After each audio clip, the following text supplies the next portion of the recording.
Donc, dans le cas d'un district sans apparentement, donc on prend l'exemple d'Arlon, même chose, hein, donc vous configurez votre bureau, toujours avoir minimum 4 assesseurs disponibles, des éventuels témoins. Vous pouvez toujours déjà ouvrir votre bureau aux assesseurs. Et alors vous accédez à l'écran suivant qui vous permet de visualiser les PV des bureaux de canton. Donc ici les bureaux de canton de Arlon et de Mezancy, qui concernent le district de Arlon. Donc ici on voit qu'on est bien dans le district de Arlon, conseil provincial. Et vous pouvez venir télécharger les PV des bureaux de canton pour effectuer le contrôle du PV. Vous aurez un premier aperçu des résultats qui acteront l'import des bureaux de dépouillement. Donc, vous voyez tous les bureaux de dépouillement qui ont été importés avec les statistiques, donc les données relatives à l'import des résultats.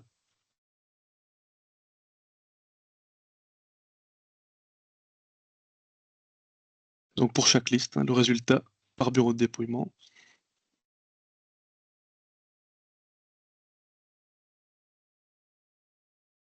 Donc même chose pour le canton de Mezancy, donc vous pouvez télécharger le PV. Une fois que vous avez effectué tous vos contrôles, vous avez bien vérifié les PV, bah, tout simplement, c'est la même procédure que pour les autres bureaux. Vous fermez votre bureau, vous préparez votre PV, vous éditez les zones de texte hein, si vous voulez rajouter des choses par rapport, des informations par rapport à votre bureau, donc les observations éventuelles. Toujours avoir le réflexe d'effectuer une première prévisualisation du PV via un document.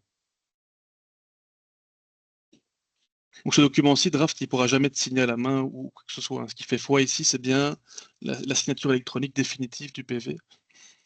Ça vous permet simplement de prévisualiser le PV que vous allez signer. Ou vous, par rapport au bureau district, faites déjà une première répartition. Enfin, vous faites la répartition des sièges entre les listes avec la proclamation, liste par liste.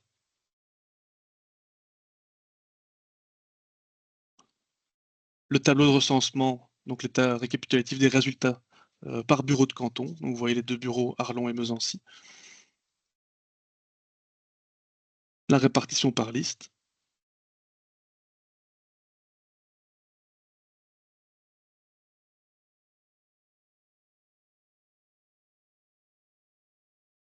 Plus précisément, la répartition des sièges entre les listes, donc le tableau C.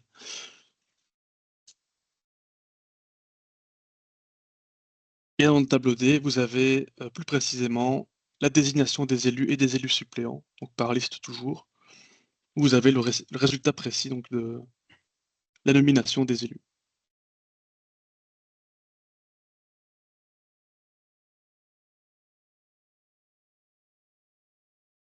Donc une fois que vous avez vérifié votre PV que vous allez signer, même procédure, vous préparez votre PV, tous les membres du bureau approuvent le PV, soit via le scan d'un document PDF signé à la main, soit via la carte d'identité.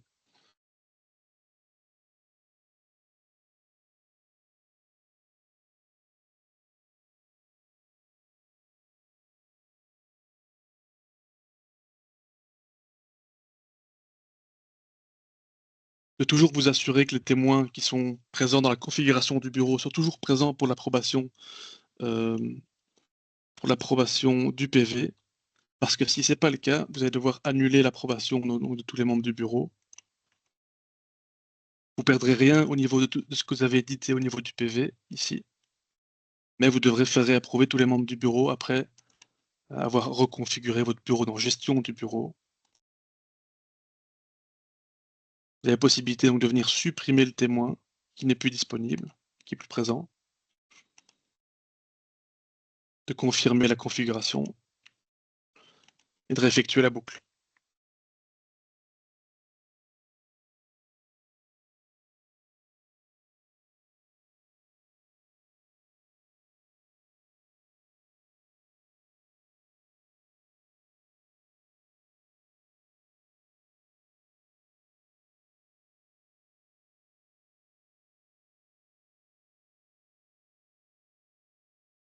Donc, de ce qu'on disait, hein, donc par rapport à cette étape d'approbation, vous avez toujours la possibilité de consulter le rapport en cliquant sur si j'ai ce qui n'est pas disponible. Pourquoi? En cliquant sur le logo ici. Une fois que tous les membres ont approuvé, vous signez. Toujours reprévisualiser le PV.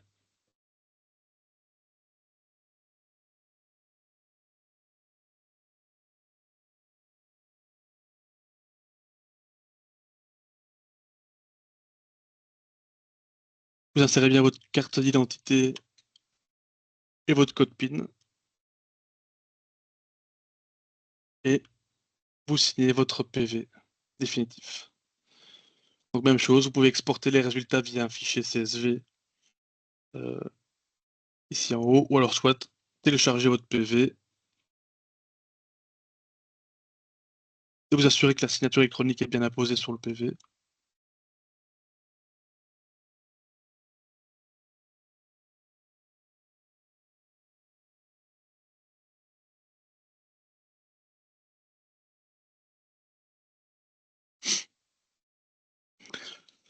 Donc dans le cas où vous êtes dans une entité qui est concernée par le mécanisme d'apparentement, mais vous aurez effectué cette opération dans le bureau de district, mais vous aurez encore un niveau supérieur, qui est le bureau d'arrondissement.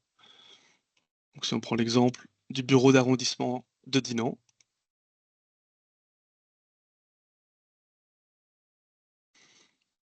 mais vous voyez qu'ici le bureau de district de Ciney n'a pas encore signé son PV. Vous voyez par contre qu'il a déjà importé les résultats, donc que les 2 bureaux de canton ont été totalisés. Vous avez l'ensemble des bulletins qui ont été déposés dans ces 2 bureaux de canton, mais le PV n'a pas encore été signé. Donc vous voyez qu'ici que le bureau est en orange. Et donc là, peut-être de prendre contact avec le bureau de district de Ciney, qui doit s'assurer que son PV est bien signé.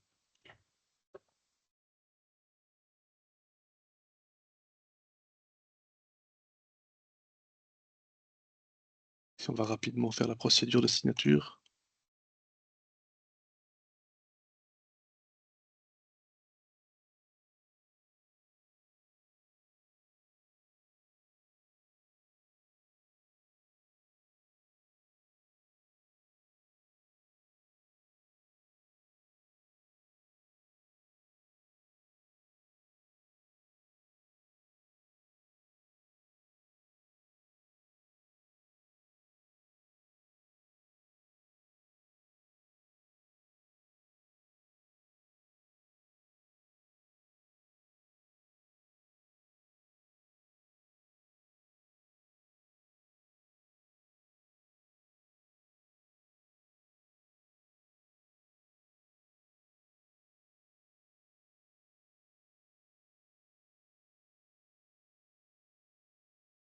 Afin de vous assurer que les résultats soient bien transférés, attendez-vous toujours d'avoir ce message, hein, que le transfert des résultats est vérifié avec succès.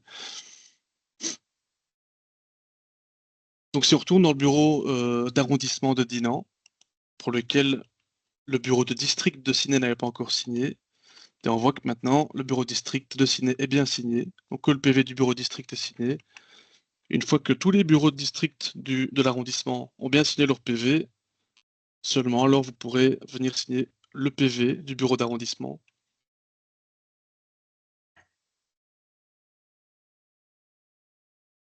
Et si on repart faire la boucle de signature, donc d'effectuer la signature de votre PV.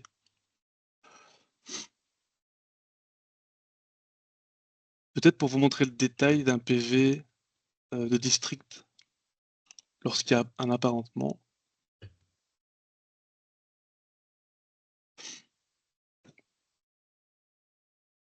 Et vous voyez que c'est toujours les mêmes données. Donc au niveau de la proclamation, vous avez le résultat de l'import des bureaux de dépouillement.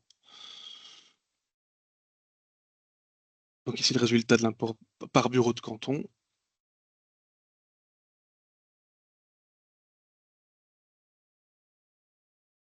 Mais vous avez le tableau C qui vous donne déjà une première répartition des sièges qui sont immédiatement acquis par les parties.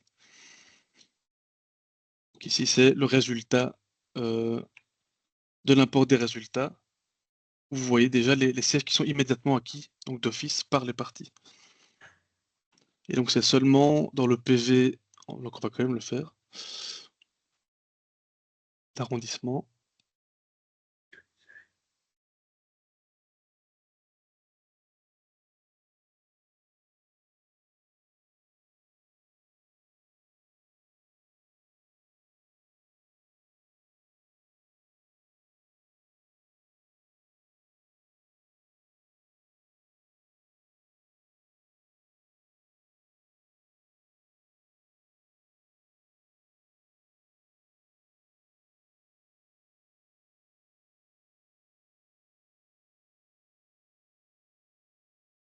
Donc dans votre PV, donc au niveau du bureau d'arrondissement, vous allez avoir donc toujours les mêmes informations au niveau du PV, donc le recensement donc des résultats par bureau de district. Donc pour chaque partie, le détail des résultats.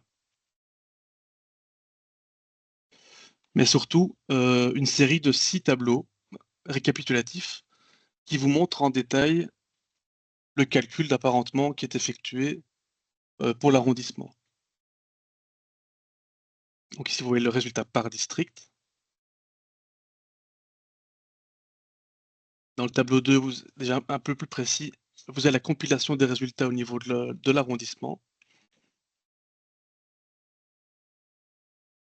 Dans le tableau 3, la répartition des sièges complémentaires entre les groupes. Donc, on a le calcul d'apparentement où les sièges supplémentaires sont attribués aux parties.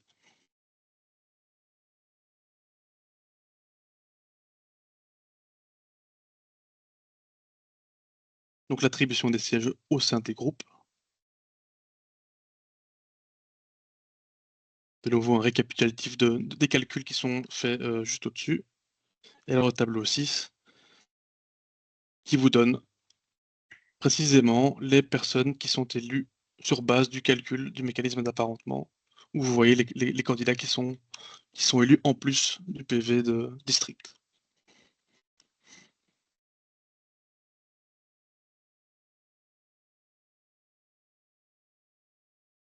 Donc tout le détail du calcul d'apparentement se trouve dans le PV. Donc si jamais vous devez effectuer des contrôles ou un recalcul éventuel des calculs d'apparentement, tout se trouve dans le PV en détail.